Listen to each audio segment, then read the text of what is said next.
Good morning, dear students. Today we are going to discuss about the topic sexual reproduction in the flowering plant, and for that purpose you need to know the structure of the angiospermic flower. And this is the typical angiospermic flower. Various flower parts are given here. So I am going to tell you about all these flowering parts. This is the petal, or you can say corolla. These are the sepals, or you can say calyx. And these two parts are known as the accessory parts of the flower. ठीक है, ये अगर नहीं भी हो तो flower का काम चलेगा, but there are two parts, floral parts, which are known as the essential parts of the flower, and this is the essential part of the flower. These are called as stamens, you all know, and this is called the ovary, you all know.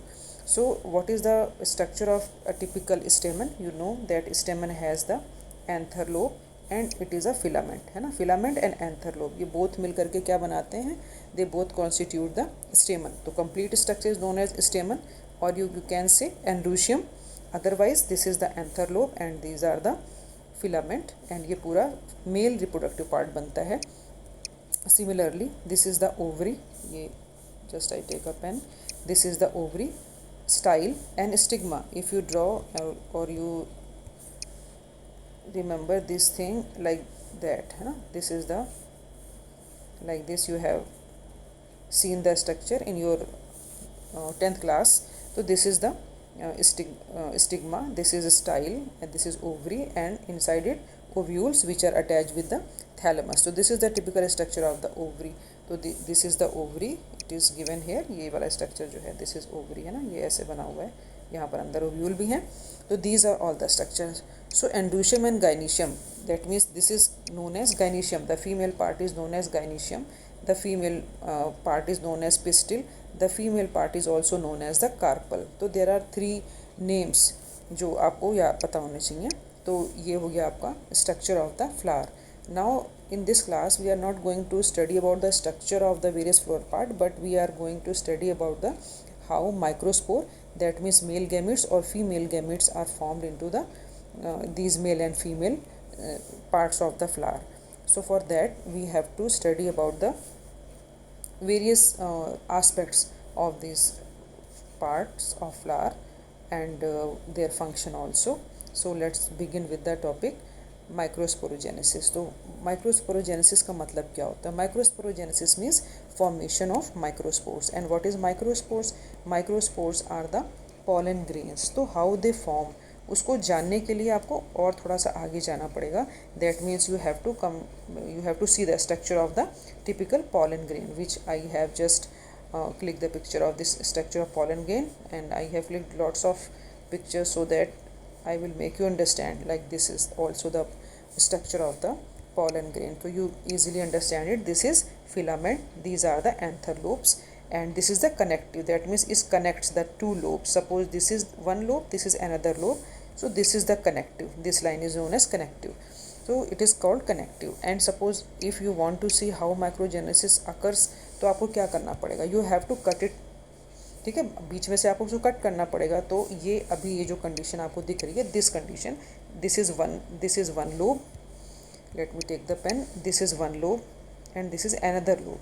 तो you can call them bi lobed. तो you can say that anther is a bi lobe structure, and each lobe, that means ये each lobe, I am talking about this particular lobe, this lobe and this lobe, purple colour ना.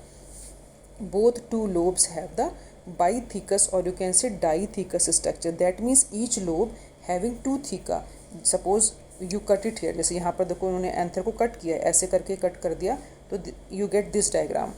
तो देखिए यहाँ पर 4 cavities है ना, 1 2 3 4. That means कि एक स्ट्रक्चर तो ये हो गया जो आपको दिख रहा था, और एक ये इसके पीछे भी है ना.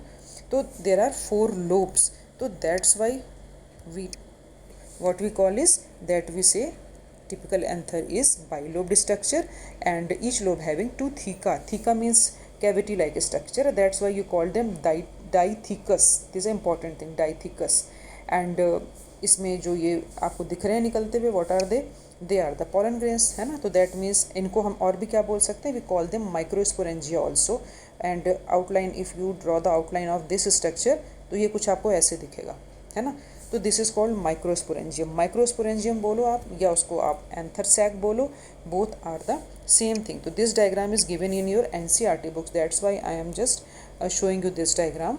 क्योंकि डायग्राम्स की बहुत इंपॉर्टेंस है, तो you can learn them easily with the help of ये देखो, this is also given in your NCERT book. This is the diagram of anther and this is the sectional view of the anther, है ना, cut करके मैंने आपको दिखाया हुआ है कि किस तरीके से इसके अंदर माइक्रोस्पोरेंजियम है. तो this structure is known as microsporangium. Don't be confuse ये वाला, क्योंकि अभी इसका बड़ा इन लार्ज स्ट्रक्चर भी मैं आपको दिखाने वाली हूँ. तो हाउ माइक्रोस्पोरोजेनेसिस अकर्स, माइक्रोस्पोरोजेनेसिस कैसे होता है उसको जानने के लिए you have to know the structure of the microsporangium. तो now we come to the structure of microsporangium. तो ये जो अभी आप ये वाला स्ट्रक्चर देख रहे हैं, दिस वन, इसी का इन लार्ज डायग्राम ये बताया हुआ है. ठीक है, ये आपको जो ये बना हुआ है दिस आउटलाइन, ये ठीक है. तो दिस इज़ अ नॉर्मल, इन्होंने कट करके दिखाया है. This is the cellular structure and these diagrams are very much important. ये बोर्ड के लिए इंपॉर्टेंट है. They asked in the examination also and they have given that cellular structure. ये cellular structure दिया, तो this is the main thing. ये आपको learn करना है बेसिकली कि माइक्रोस्पोरेंजियम का अगर स्ट्रक्चर आपको आता है. And microsporangium is also known as the pollen sac. these things you have to remember because there are so many names of one structure, and if you get confused in the examination you will not get to write the correct answer. So pollen sac or microsporangium is the same thing. So whenever the anther is in the early stage or you can say young stage or in the bud condition, तो ये जो structures आपको बने हुए हैं, these two structure, this is the structure which is in the young stage of the anther lobe. ठीक है, and this is the mature stage. जब वो डेहिस हो रहा है, फट रहा है ना बीच में से, डेहिसिस मीन्स बस्ट हो गया एंड माइक्रोस्पोर्स आर रिलीजिंग, तो ये दिखा रहे हैं. And this is the mature stage, यही वाला स्टेज है जो दिखा रहे हैं यहाँ पे स्ट्रक्चर आपको. तो what are the various layer, suppose I am just talking about this layer. ठीक है, ये वाली लेयर जो है, मैं इसके बारे में बात आपको कर रही हूँ. ये सारा स्ट्रक्चर है, ये इसी स्ट्रक्चर को इनलार्ज करके बनाया हुआ है. तो what are the main layers present into it? तो you have to remember this. outermost layer is epidermis. E से आप याद रखो, it is outermost layer epidermis. and epidermis के बाद की जो layer है, the second layer is known as endothecium. En से याद रखो. So this second layer is known as endothecium, or you can also call them fibrous layer. And why we call them fibrous layer? Because some fibrous kind of thickening is present over here. So that is called fibrous layer. So second layer is endothecium. First layer is epidermis जो outer side में है, first उसकी मैं बात कर रही हूँ. And endothecium is also known as the fibrous layer. And after then there are 1 to 3 middle layer. These layers यहाँ पर ये जो 2-3 दिख रही हैं, these 1 to 3 middle layers are known as are made up of parenchymatous cells. Parenchyma cells के बने होते हैं ये. एंड उसके भी अंदर, बिल्कुल अंदर ये वाली लेयर पर अगर आप आ जाओ, तो these cells are known as tapetum cell. And tapetum cell is very much important.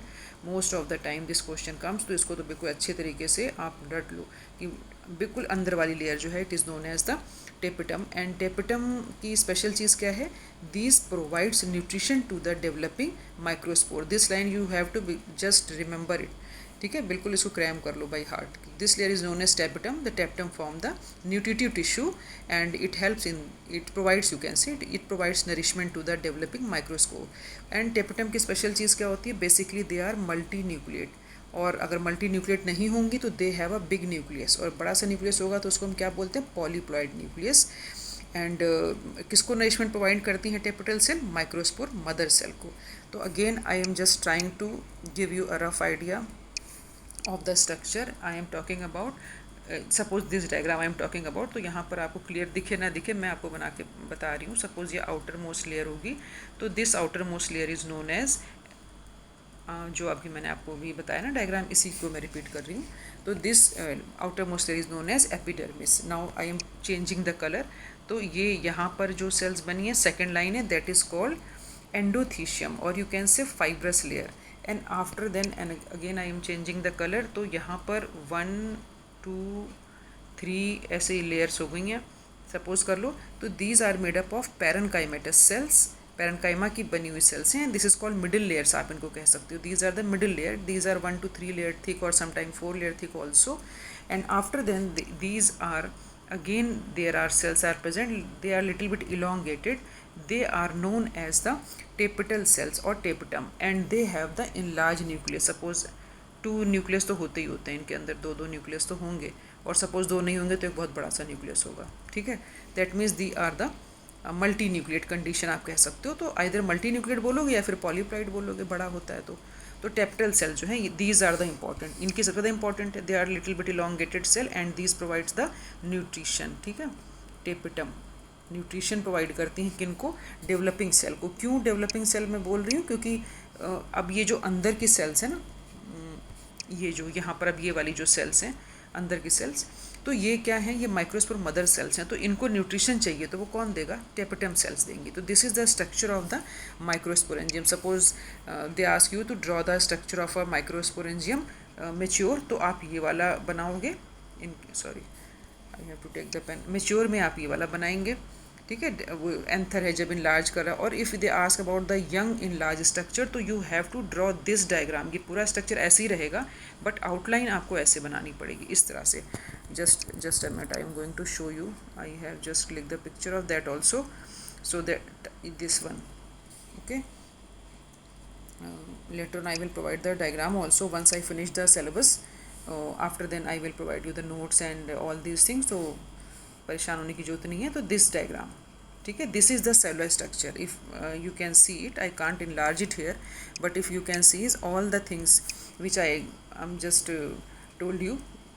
outer cell, that is epidermis, then endothelium cell, then 3-4 layers of the parenchymatous cell. After then जो yellow colour के दिख रहे हैं out surroundings में, that are called tapetum cells. और अंदर जो red आपको दिख रहे हैं, जो रेड स्ट्रक्चर्स हैं, these are called the microspore mother cell. These are the developing microspore mother cell. and ये डेहिसियस कंडीशन है, कंप्लीट हो गया तो डेहिस हो रहा है। तो ये तो हो गया आपको structure, complete structure of the जो स्पोरेंजियम है उसका हो गया है। देन जो स्पोरेंजियम है उसके अंदर कैसे बनते हैं माइक्रोस्पोर, है ना, दैट मीन्स माइक्रोस्पोरेंजियम, माइक्रोस्पोरोजेनेसिस के बारे में हमने थोड़ा सा पढ़ना है कि what are the microsporogenesis and what is microsporogenesis. Microsporogenesis means the formation of the male gametes inside the anther sac, that means this structure I am talking about, anther sac. Now you are aware of this is anther sac, और you can say sporangium जो कहना चाहो। तो इसके अंदर microspores यानी pollen grains का बनना जो कि यहाँ पर बन रहे हैं, that is called माइक्रोस्पोरोजेनेसिस। तो what happens in the microsporogenesis nowadays? The next question कि अब क्या होता है माइक्रोस्पोरोजेनेसिस में। तो now we have to begin with the initial stages. Suppose this is the anther, और इसके अंदर ही क्या बनना है, इसके अंदर ही बनना होता है माइक्रोस्पोरोजेनेसिस, और pollen grains have to form the pollen grains inside this microsporangium. So now what we do is that we cut it from here, और आपको ये वाला स्ट्रक्चर दिखाई पड़ने लग जाता है, and microspores are going to form inside it. तो microsporogenesis means formation of microspores inside the microsporangium. तो how this process occurs, microsporogenesis होने के लिए क्या होना होता है, तो सबसे पहले when the anther lobe are in the young stage, जब young stage में इस तरह से ये स्ट्रक्चर मैं बनाती हूँ अगर, तो if they are present into the young stage, ये हो गया ना, लोब्स हो गए, एक यहाँ हो जाएगा, एक यहाँ हो जाएगा, एक यहाँ हो जाएगा, एक यहाँ हो जाएगा, ठीक है। तो ऐसे ये लोब्स हो जाएंगे। तो again I am just going to draw it little bit clearly. Suppose ये ऐसे बने हुए होते हैं, तो ये 4 लोब्स इसके अंदर हो जाएंगे, 1 2 3 4, है ना। यहाँ पे सारा कुछ जो हो रहा है प्रोसेस वो यहाँ पे हो रहा है जो हमने अभी पढ़ा है। तो अब इसके अंदर सबसे पहले सेल्स, ऑब्वियस है कि ये सेल से बना हुआ होगा, there are lots of cells. तो जो सेल्स इसमें फिल्ड रहती हैं, यहाँ पे जो सेल्स सारी फिल्ड रहती हैं, वो सारी सेल्स क्या कहलाती हैं, they all cells are known as sporogenous tissue. And these sporogenous tissue, ये सारा पूरा इसमें फिल्ड है, स्पोरोजिनस टिश्यू छोटा छोटा, ठीक है। ये जो डायग्राम्स आपको दिख रहा है इफ यू सी, तो ये स्पोरोजिनस टिश्यू ही है सारा, ये सब, ये जो सॉरी ये जो इधर आपको दिख रहा है, ये ऑल दिस टिश्यू, ये सब सारी सेल जो हैं, these are known as sporogenous tissue and they all have the capacity to divide and form the microspore. Microspore means pollen grains के बारे में मैं बात कर रही हूँ, तो ये डिवाइड कर सकते हैं। तो सबसे पहले इसमें अब ये सारे सेल्स बहुत सारे भरे हुए हैं न्यूक्लियस के अंदर, एंड आफ्टर सम टाइम्स इसमें कुछ सेल्स ऐसे होते हैं जो बहुत न्यूट्रिशन लेकर के और इनलार्ज हो जाते हैं, थोड़े बड़े दिखने लगते हैं जैसे जैसे मेच्योर होता है, और वो जब बड़े दिखने लगते हैं तो you call them microspore mother cell. उनको आप क्या बोलने लगोगे, माइक्रोस्पोर मदर सेल, ठीक है। इनिशियल स्टेज में क्या था, इनिशियल स्टेज में थे स्पोरोजिनस सेल, ठीक है भाई। अब इसके अंदर सेल ये सारी भरी हुई हैं तो क्या कहलाएंगी, ये सारी क्या स्पोरोजिनस सेल्स हैं, बिगनिंग में तो ऐसे ही हैं, बट एज डेवलपमेंट प्रोसीड्स इसमें से कुछ सेल्स मेच्योर हो जाती हैं, एंड वो मेच्योर सेल्स थोड़ी प्रोमिनेंट दिखने लग जाती हैं, थोड़ा साइटोप्लाज्म उसमें ज़्यादा होता है, and they are known as the microspore mother cells. And these microspore mother cells में से सारी के अंदर ये कैपेसिटी है कि वो पॉलन ग्रेन बना सकती हैं, बट ऐसा सारी बनाती नहीं है, because few microspore mother cells become non functional and they finally destroyed, वो ख़त्म हो जाती कि only few are left there. और वो जो कुछ सेल्स बची होती हैं जिनको कि आप माइक्रोस्पोर मदर सेल्स कह रहे हो, उनके अंदर मियोसिस डिवीजन होता है, ठीक है। What which division? मियोसिस। ये डिवीजन्स भी बहुत इंपॉर्टेंट हैं, you have to remember this. Meiosis division उनके अंदर होता है, और आपको पता है after meiosis you will get the 4 cells, है ना। आफ्टर मियोसिस माइटोसिस तो पढ़ा है, तो you will get the 4 cells, and these 4 cells is are known as the, ये जो सेल्स आपको बनी, दीज आर द माइक्रोस्पोर्स, और you can say these are the pollen grains, but they are not separate. ये सब attach रहते हैं connective type के टिश्यू से, तो चारों के चारों ये साथ में ही हैं। That's why you call them microspore tetrad. इसको आप टेट्राड बोलोगे, 4 है ना, और ये अटैच्ड हैं, अभी अलग नहीं हुए हैं, तो you call them microspore tetrad. और जैसे जैसे एंथर मेच्योर होता है, क्योंकि अभी ये कहीं बाहर तो है नहीं, ये एंथर के अंदर ही है इस तरीके से, तो when anther matures and dehydrates the microspore dissociate, जैसे सूखता जाएगा, तो जैसे मॉइस्चर कम होगा तो क्या होगा, ये सिकुड़ जाएगा और सूख जाएगा, और फिर क्या होगा, ये चारों के चारों माइक्रोस्पोर अलग अलग निकल करके बाहर आ जाएंगे, और thousands and thousands of microspores बनते हैं पॉलन ग्रेन्स के अंदर। यू नो दैट, आपने अभी डायग्राम यहाँ पर देखा था, if you move this structure, तो you have seen the diagram over here. ये डायग्राम आपने देखा, कितने सारे स्पोर्ट्स माइक्रोस्पोर्स निकल रहे हैं, ये इसी के अंदर तो बने। और कैसे बने? द सेम प्रोसेस कि first these cells are converted into sporogenous cell, sporogenous cell converted into microspore mother cell, भाई मदर हैं वो, वही बनाएंगी, और उनमें मियोसिस होगी, मियोसिस से कितने बनेंगे माइक्रोस्पोर? 4 माइक्रोस्पोर्स बन जाएंगे, और ये 4 माइक्रोस्कोप इनिशियल स्टेज में तो सारे एक साथ ही अटैच रहते हैं। आफ्टर देन जब वाटर डिहाइड्रेट होता है तो they will become separated, they get separated. तो ये पूरा कहानी हो गई किसकी? माइक्रोस्पोरोजेनेसिस की। Now come to the structure of the pollen grain, कि भाई पॉलन ग्रेन कैसा दिखता है। तो आई हैव ऑल्सो, ये देखो, ये different kinds of pollen grains हैं, it depends upon the species, कौन सी स्पीशीज़ है, तो they are of various sizes, various shapes, various colours, various designs, ये सारे पॉलन ग्रेन्स हैं, and these pollen grains are depend upon the species of the plant, है ना, किसी स्पीशीज़ का, क्योंकि आपने देखा है पॉलन ग्रेन्स हर फ्लावर के और सबके बिल्कुल अलग अलग होते हैं।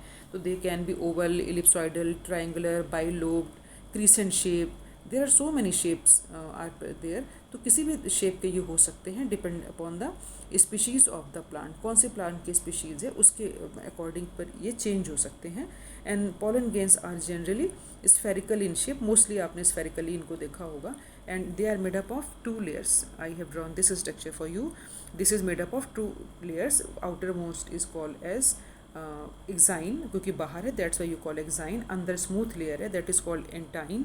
And there are 2 nucleuses are there. Bigger one is known as vegetative nucleus, whereas the smaller one is known as the generative nucleus. Inside there is a lots of cytoplasm is there, and intine is protruded as a pollen tube. ये जो आपको दिख रही है ना, intine बनी हुई है, and if you see carefully that, or at some places like this place and this place, the exine is missing. यहाँ पर exine नहीं होती, that means यहाँ से इसको कहते हैं हम germ pore, ठीक है, this is germ pore. So it is capacity to develop into a pollen tube. ये पॉलन ट्यूब कहीं से भी निकल सकती है, because exine is absent over there. तो बेसिकली आपको याद रखना है, pollen grain is also known as the male gametophyte. ये मेल गैमेटोफाइट है, तो इसको आप मेल गैमेटोफाइट भी कह सकते हो. And it is highly reduce. कितना छोटा होता है माइक्रोस्पोर, देखो आपको दिखता भी नहीं, फ्लावर्स को आप टच करते हो but you can't see the microspores, they are very small, है ना, बिल्कुल माइक्रोस्कोपिक होते हैं. कुछ ऐसे होते हैं जो बड़े होते हैं, you can see, but basically बहुत ही छोटे छोटे से होते हैं. तो exine, intine and nucleus, cytoplasm, ये 2 चीज़ें होती हैं. एंड जर्म पोर, सॉरी, तो जर्म पोर भी होता है. तो sometimes it is also asked in your examination कि draw the structure of a male gametophyte, and then आप लोग कंफ्यूज हो जाते हो कि क्या बनाएं.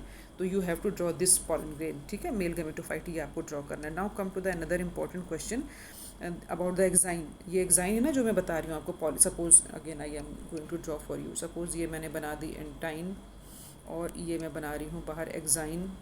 ये मैं कुछ गैप दिखाने के लिए ये छोड़ रही हूँ जगह बीच में. ये जर्म पोर हो गई ना, ये वाली देखो यहाँ पे नहीं है, तो ये जर्म पोर है, ये जर्म पोर है, समझ लो आप, है ना. यहाँ पर न्यूक्लियस भी रख देते हैं और इधर साइटोप्लाज्म भी बना लेते हैं थोड़ा थोड़ा. Suppose this is structure of the pollen grain. तो ये जो मैंने आपको बताया कि देयर आर डिफरेंट टाइप. तो exine, this outermost layer, I am talking about this outermost layer. ये बहुत इंपॉर्टेंट क्वेश्चन है. तो this is hard layer, outer layer it is hard, and this is called exine because sometimes it is made up of sporopollenin. There is a substance known as sporopollenin, and it is most resistant organic material. Known अब तक जो दुनिया में पता है ना सबसे ज़्यादा ऑर्गेनिक मटेरियल जो रेजिस्टेंट है। रेजिस्टेंट का मतलब जानते हो आप कि it can withstand with high temperature and strong acids and alkalines alkalis sorry and lots of enzymes are also you can say can't degrade the sporopollenin. इतने ये मतलब स्ट्रॉन्ग होते हैं कि इन्हें एंजाइम भी कोई डाल दो तो इसको फिनिश मतलब इनको डिस्ट्रॉय नहीं कर सकता, ना कोई एसिड ना कोई बेस ना कोई एंजाइम। तो that means sometimes animals if eat it, खा भी जाते हैं इसको, तो वो उनके स्कीटी मटेरियल से फिर से वापस बाहर निकल आते हैं। तो that means they are so resistant. तो पॉलन ग्रेन्स की ये जो स्पोरोपोलिन है, ये कई एग्जाम्स में बहुत बार आपको आता है कि व्हाट इज़ स्पोरोपोलिन। और यह क्वेश्चन एक बहुत है कॉमन सा क्वेश्चन है कि जो ये पॉलन ग्रेन है कि they can be preserve as a form of fossils. ठीक है, pollen grains why they are well preserve as a fossils.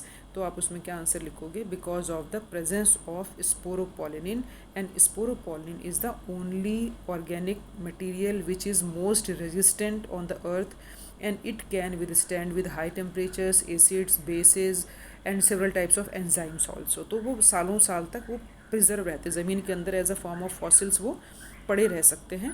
और जो एक्साइन और इंटाइन की मैं बात कर रही हूँ तो inner wall of pollen grain is known as intine, ये वाली है ना, इसको इंटाइन कहते हैं। तो this intine is a continuous layer. आप देखो ये कहीं से ब्रेक नहीं है, it is a continuous layer and it is made up of cellulose and pectin की बनी हुई होती है।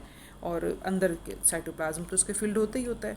तो this is the important question of the about the pollen grain, and these are the diagram I have just click the pictures. This is from the NCERT. These are various kinds of original pollen grains। देखो कितने तरह के shapes हैं, जैसे मैंने आपको बताया था कि oval, ellipsoidal, triangular, तो these are various shape। These are the diagrams, various diagrams I have just this is the structure of various kind of microspore tetrad. मैंने कहा था ना कि एक माइक्रोस्पोर नहीं बनता।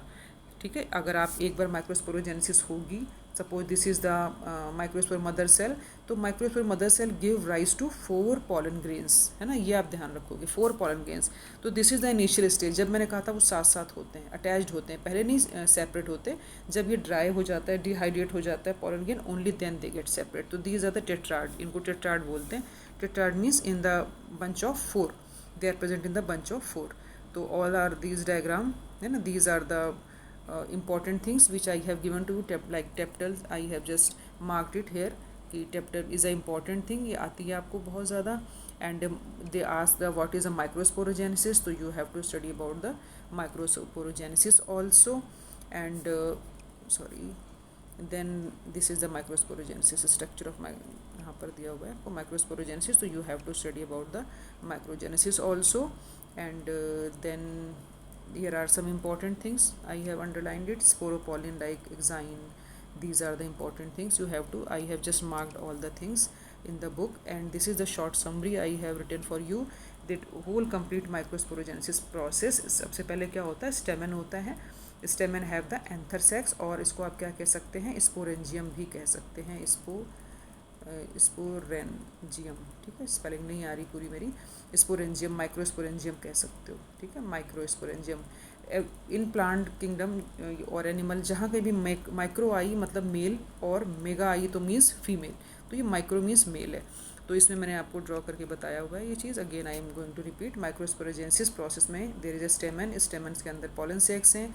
देन स्पोरोजेनस टिश्यू प्रेजेंट होता है, sporogenesis tissue is converted into microspore mother cell, then occurs meiosis, and after meiosis you get the 4 haploid microspore tetrad, that means pollen grains। Tetrad means in the bunch of 4 you are getting। So I hope you understand the process of microsporogenesis। In next lecture I will continue this topic because lot more thing have left I think, so we will continue in the next। This is all for today।